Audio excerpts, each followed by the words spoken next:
यही बस्नुहुन्छ काम नभ्याउँदैसम्म यही बस्ने अन्त ए पानी यही आउने रहेछ त्यहाँबाट यो पाइपको तपाईहरुले माथिबाट रमाइलो रहेछ तपाईहरुलाई त मस्त दाङ ए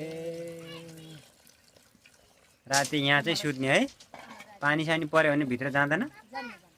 अनि यो सोलर पावरले कतिसम्म काम गर्छ तपाईहरुको लाइट पुरै लाइट चार्जिङ त हुन्न चार्ज हुन्छ अनि अटोमेटिक आफै बल्छ आफै लिन्छ तर एउटा लाइट पुरै जल्छ यहाँ बस्दाखेरि समस्या हुँदैन कोहीले थर्काउने यताउति केही गर्दैन त्यही त पहाडको ठ्याक्कै फेदमा बस्नु भएको छ उहाँहरू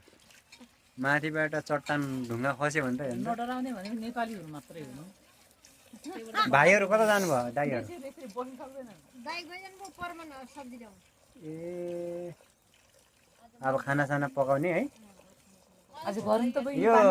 ठेक्कामै गर्नु भएको छ कि उसमा हो ठेक्कामै छ भाइ ए ल ल ठिक छ ठेकेदार पनि दाङकै होला ल ल ठेकेदार दाङकै होला हिगो लोकल मरे आउँछ